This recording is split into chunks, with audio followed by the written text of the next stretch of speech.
David and Goliath, the underdog's victory.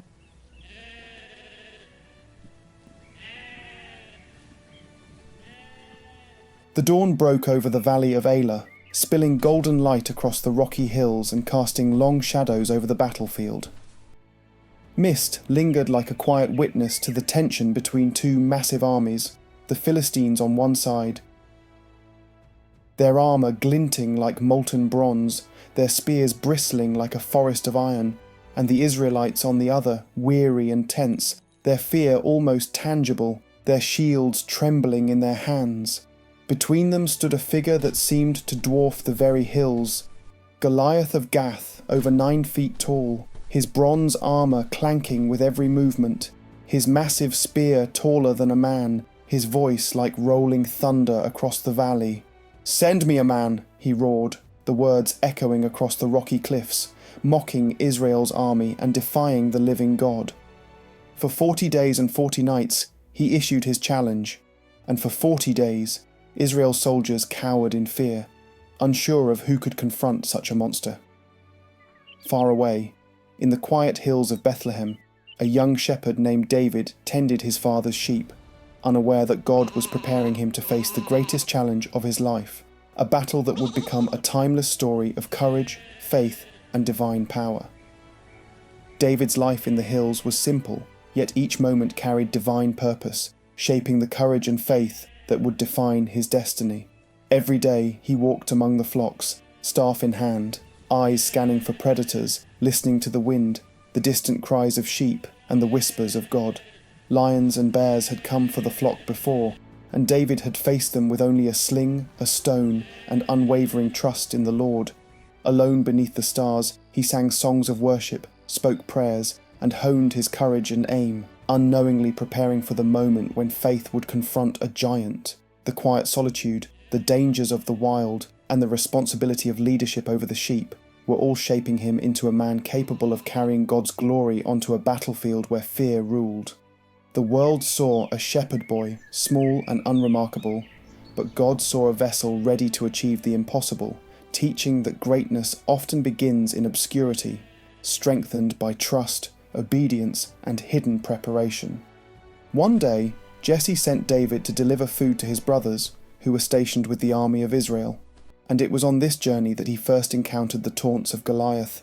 As he approached the valley, the clamour of war grew louder, dust rising like smoke from the movement of soldiers, the clash of armour and weapons echoing across the landscape. Then came the booming voice that had terrorised Israel for weeks, the giant stepping forward with confidence, mocking and defying the armies, daring any man to face him. David's heart was stirred, not with fear, but with righteous indignation. "Who is this Philistine," he asked, "that he should defy the armies of the living God?" His brothers scolded him, calling him prideful, yet David's inner fire could not be quelled. He saw not a mountain of iron, but an opportunity for God's glory to shine, realizing that courage is born not from absence of fear, but from trust in the one who is greater than any adversary. His presence on the battlefield, small and unassuming, was about to change history and demonstrate that divine power can work through the most unlikely vessels. Word of David's courage and boldness reached King Saul, who summoned the young shepherd to his tent, unsure if the boy could possibly confront the giant. When David appeared before the king, Saul's eyes were filled with disbelief, scanning the youth before him, unarmed, inexperienced, and small. And yet there was a strength in his gaze that defied age and size. "You are not able to fight this Philistine," Saul said, his voice a mixture of doubt and concern. "He has been a warrior from his youth." But David's heart was steadfast. "Your servant has killed both lion and bear," he replied with unwavering confidence, "and the Lord who delivered me from their claws will deliver me from his hand." Saul offered David his own armour, the finest Israel had, a symbol of strength and human protection, but as David donned it, he realized it was cumbersome, heavy, and restrictive. "I cannot go in these," he said, removing the armour. He would fight with the tools and skills he had mastered, but more importantly, he would fight relying on God's power. Faith, not equipment, would guide the young warrior to victory, and this moment taught that divine preparation often surpasses human resources. David approached a nearby brook and selected 5 smooth stones, each one shaped over time by the currents of the water, perfectly formed yet ordinary in appearance. He placed them carefully into his pouch, whispering a prayer to the Lord. "Be my strength today, as you have always been." He placed them carefully into his pouch, whispering a prayer to the Lord. "Be my strength today, as you have always been. Guide my hand, steady my heart, and glorify your name." Sling in hand, staff at his side, David stepped boldly into the valley, each step a testament to trust over fear. The Philistines laughed at the sight of a boy moving toward their champion, pointing and mocking, certain he would be crushed. But David's eyes were fixed not on the giant's size, but on the God who had prepared him for this moment. Faith often appears foolish to the world, yet it is the invisible hand of God that transforms the smallest act into the instrument of victory. Every step David took was infused with purpose, courage, and divine assurance, illustrating that preparation and faith together create miracles. Goliath sneered and roared with a voice that shook the valley, mocking David as a mere child and declaring, "Am I a dog that you come to me with sticks? I will feed your flesh to the birds and beasts." The Israelites quivered, afraid even to look, yet David's gaze never wavered.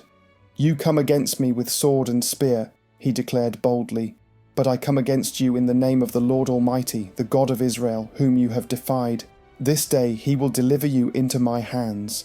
With a heart ablaze and feet swift, David ran toward the giant, placing a stone into his sling and spinning it overhead with precision earned from countless hours in the fields. The stone flew like lightning and struck Goliath in the forehead. The giant swayed, eyes wide with disbelief, and fell face first to the ground with a thundering crash that shook the valley. Israel's army erupted in joyous shouting, while David whispered in awe, "The battle belongs to the Lord." Courage had been born in preparation, and faith had delivered the impossible. The Philistine army turned and fled, panic overtaking their arrogance, as Israel surged forward with newfound confidence, inspired by the small shepherd's triumph. David stood over Goliath's fallen form, chest heaving, eyes lifted toward heaven, humbled yet aware that God's power had worked through him. His victory was not only physical but spiritual, demonstrating that God's strength is made perfect in human weakness. The smallest, seemingly insignificant person, when aligned with God's purpose, could accomplish what no army could achieve. Every trial, every moment of quiet preparation, every prayer in the solitude of the hills had led to this climactic moment. Faith, obedience, and divine trust had transformed a boy into a hero, reminding Israel, and the world, that God's glory surpasses human might. Even after the battle, David remained humble, his heart fixed on God rather than human praise. He continued to play his harp, compose psalms, and serve faithfully, understanding that victory is fleeting if not rooted in worship and humility. The story of Goliath became legendary, yet David's focus was never personal glory. He recognized that God elevates the humble, equips the faithful, and works through those willing to trust him fully. The lesson is timeless. Preparation, courage, and faith must be coupled with humility for God's purpose to be fully realized. True heroes honor the one who grants victory, and in that honor, their lives become a testimony for generations to come. David's story shows that no adversary is too great when God fights alongside those who trust him. The stones in our hands, whether prayer, acts of obedience, courage, or words of faith, may seem small or insignificant, but in God's hands they are instruments capable of achieving the impossible. Our apparent weakness becomes a stage for divine power, our smallest act of faith capable of toppling the largest obstacle. Every giant before us is an opportunity to witness God's glory and to exercise courage born of trust, not human strength. Faith is cultivated in preparation, patience, and action. David's experience protecting his sheep against lions and bears shaped his courage long before Goliath appeared. Similarly, the seasons of waiting, solitude, and hidden obedience in our lives are essential training for the challenges that lie ahead. The moments when no one is watching, when we quietly obey God's voice and trust Him through hardship, are the moments that forge character, refine faith, and strengthen resolve.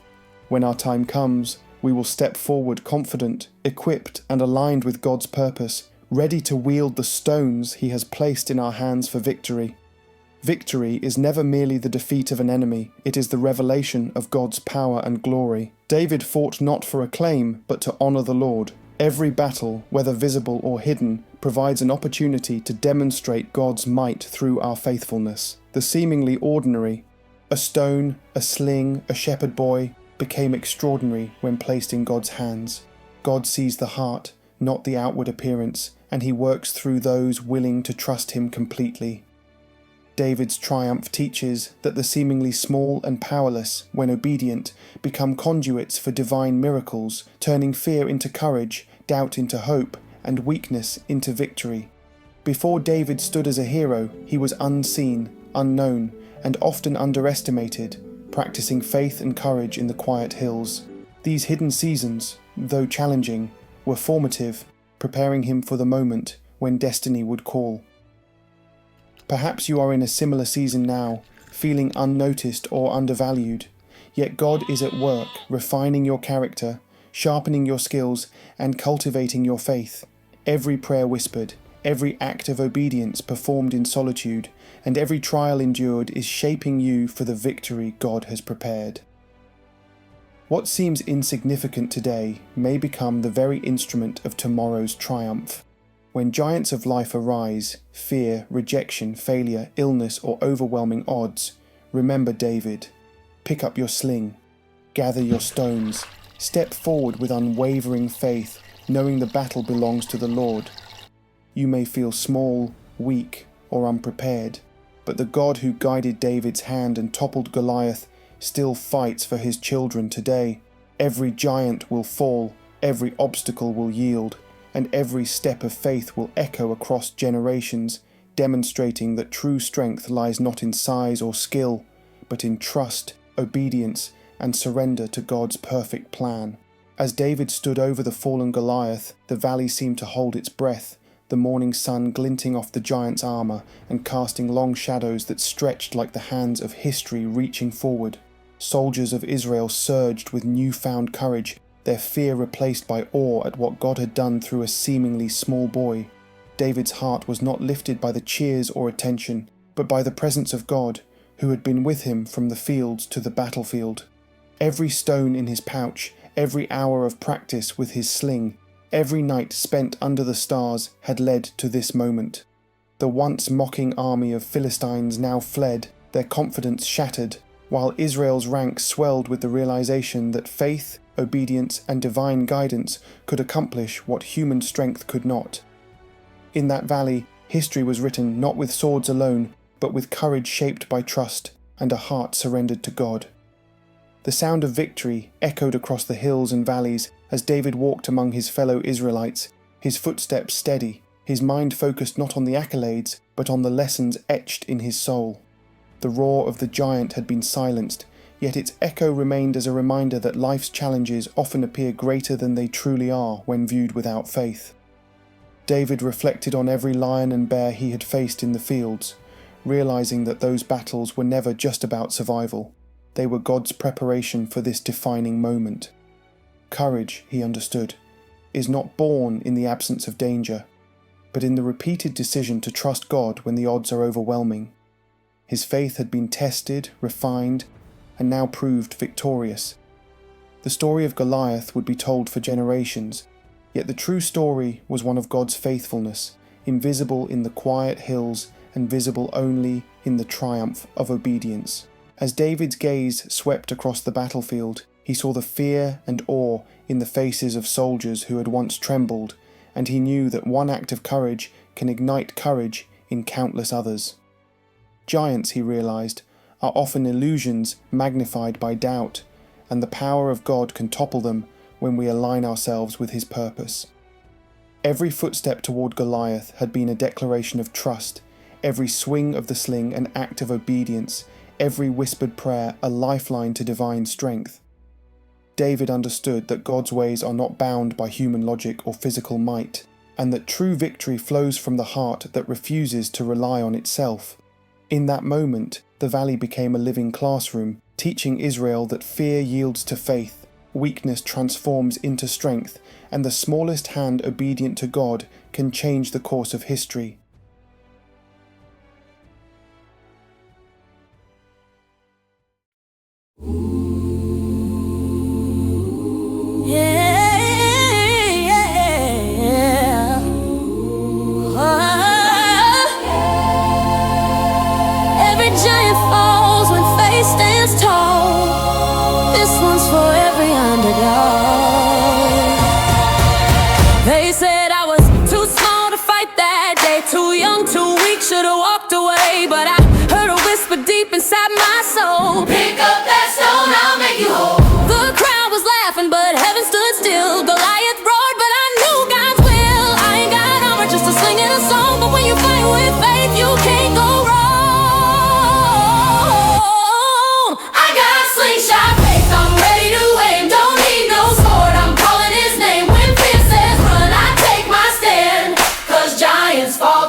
in God's hands. Yeah, I'm the underdog, look who's rising. Faith in my chest, no compromising. I got slingshot faith, can't nobody shake me.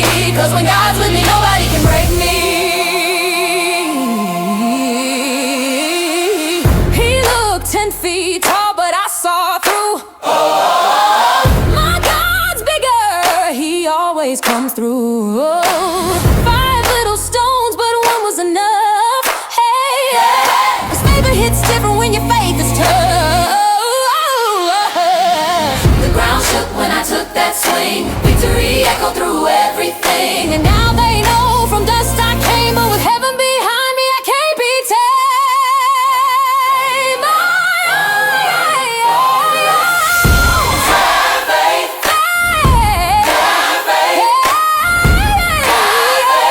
From the valley to the throne, he made my weakness strong. When the world said no, my God said go. I faced my giant, I took my shot. The world saw me, but